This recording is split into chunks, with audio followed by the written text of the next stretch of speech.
کسی نے سوال کیا کہ مولانا جس طرح یہاں پہ ہماری سوشل لائف ہے، کیا آخرت میں بھی ایسی سوشل لائف ہے؟ جیسے میرے دادا، میرے نانا، میری نانی مرحوم جتنے ہو گئے، کیا وہاں پہ کوئی سوشل لائف ہے؟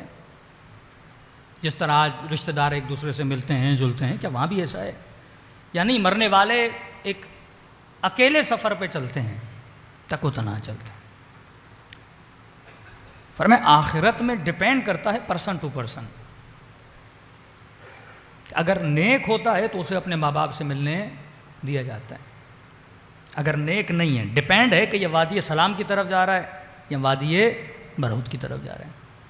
یہ حدیث کے جملے ہیں کہ جب بھی کوئی انسان دنیا سے جاتا ہے تو اس کے کچھ رشتہ دار اس کے استقبال کے لیے آتے ہیں اور اسے دیکھ کر ان کو خوشی ہوتی ہے۔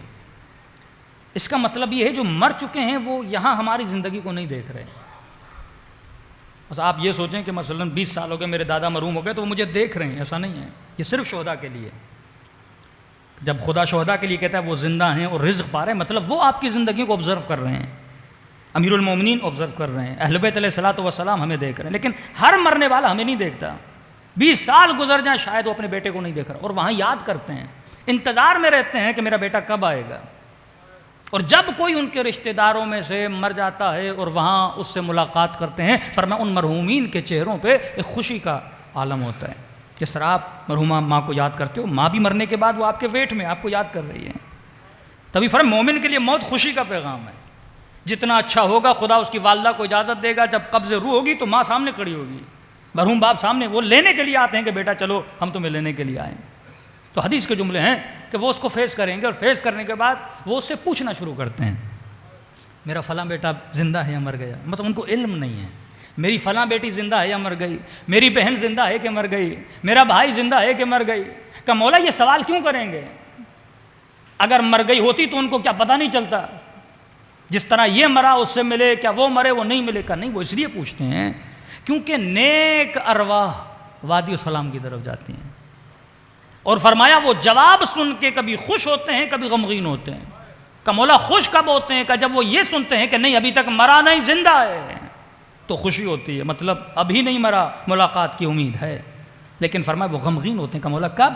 فرمایا جب وہ یہ سنتے ہیں فلاں آپ کی بہن، فلاں آپ کا بھائی، فلاں آپ کا بیٹا یا آپ کی بیوی مر چکی ہے، تو مایوس ہو جاتے ہیں۔ کہ مولا مایوس کیوں ہوتے ہیں؟ کہ مایوس اس لیے ہوتے ہیں کیونکہ اگر مر چکا ہے تو ہم سے ملاقات نہیں ہوئی، ہم سے ملاقات نہیں ہوئی، اس کا مطلب وہ وادی السلام کی طرف نہیں آیا، وادی برہوت کی طرف چلا گیا ہے۔ تو فرمایا وہاں ڈیپینڈ کرتا ہے۔ دوسرا سوال، کیا مرنے والے جب چاہیں مرے ہوئے لوگوں سے مل سکتے ہیں؟ مطلب ماں باپ کا استقبال تو ہو گیا کہ یہ ہمیشہ ماں باپ کے ساتھ رہے گا۔ یہاں ایک مولائی اہل بیت کا چاہنے والا یہ کہے کہ مولانا میں مر جاؤں گا، تو کیا وہاں پر 24 آورز اویلیبل ہوں کہ اہل بیت سے ملاقات کروں، شہداء سے ملاقات کروں، زہداء سے ملاقات کروں؟ ہم مر گئے اور وہاں پہ مثلا اہل بیت سے ملاقات کرنی ہو تو کیا ہم جب چاہیں ملاقات کر سکتے ہیں؟ جس طرح دنیا میں جس کے پاس پیسے ہوں، اویلیبلٹی ہو، توفیق خدا بندی ہو، جب چاہے کربلا چلا جائے، جب دل کیا مجلس میں آ گئے، جب دل کیا مصلی پہ بیٹھ گئے۔ کیا وہاں بھی ایسا ہی ہے؟ کیونکہ اہل بیت تو سارے وہاں موجود ہیں۔ اب ہر مرنے والا جب چاہے رسول سے ملے، حضرت آدم سے ملے، حضرت ابراہیم سے ملے، شہداء کربلا سے ملے۔ فرمایا ایسا نہیں ہے۔ فرمایا وہاں پہ 2 کنڈیشنز ہیں۔ ایک کنڈیشن جو اوپر والے درجے پر ہیں وہ جب چاہیں نیچے والوں سے مل سکتے ہیں۔ مطلب حبیب ابن مظاہر ایک خاص منزلت پر ہے۔ اب ایک عام مومن جب مر جائے گا تو حبیب مل سکتا ہے نیچے والوں سے، امام حسین جس سے چاہیں مل سکتے ہیں، اولیاء اللہ ایک مقام پر ہیں، کیٹیگری ہے، وہ اس کیٹیگری کے نیچے، مطلب یہاں حبیب ہے اور یہاں امام حسین ہے، تو امام حسین جب چاہے حبیب سے مل سکتا ہے، کیا حبیب بھی جب چاہے امام حسین سے مل سکتا ہے؟ تو it depends to the category. اگر وہ اس خاص جگہ پر ہے، مثلا ایک شہداء کی جگہ ہے، تو شہداء سے مل سکتے ہیں، اولیاء سے مل سکتے ہیں، حقیقی ولایت کے ماننے والے جب چاہیں اپنے مولا امیر المومنین سے مل سکتے ہیں۔ لیکن جنہوں نے گناہ کیے ہیں ایک لو کیٹیگری کے اندر ہیں۔ فرمایا نیچے والے جب چاہیں تو اوپر والوں سے نہیں مل سکتے، لیکن اوپر والے جب چاہیں نیچے والوں سے مل سکتے ہیں۔ نیچے والے دعا کر سکتے ہیں، استدعا کر سکتے ہیں، یہ مرضی امام حسین کی ہے، مرضی حبیب ابن مظاہر کی ہے، مرضی امیر المومنین کی، وہ جب چاہیں ملیں۔ اب آپ کے دادا کو دیکھا جائے گا، اگر وہ اتنا نیک ہے، اوپر والی کیٹیگری میں ہے، وہ جب چاہے آپ سے مل سکتے ہیں، لیکن اگر آپ نیک نہیں ہو، آپ جب چاہو ان سے مل نہیں سکتے۔ صلوات پڑھے محمد و آل محمد۔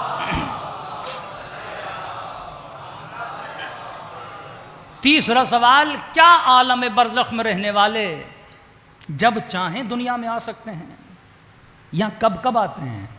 میرا مرحوم باپ، میری مرحومہ مثلاً والدہ، یہ جتنے مرحومین ہیں، کیا وہ جب چاہیں بیٹے کے گھر میں آئیں؟ فرمایا صرف کچھ احادیث ملتی ہیں اس ٹاپک میں کہ وہ مومنین جن کی ارواح نیک ہیں انہیں صرف اور صرف شب جمعہ اجازت ملتی ہے دنیا میں آنے کی، وہ بھی دنیا میں آ کر رشتہ داروں سے ملنے کے لیے نہیں آتے۔ کہا کس سے ملنے کے لیے آتے ہیں؟ کہ ساری ارواح نجف کے وادی السلام میں آتی ہیں اور امیر المؤمنین سے علم حاصل کرنے کے لیے آتی ہیں۔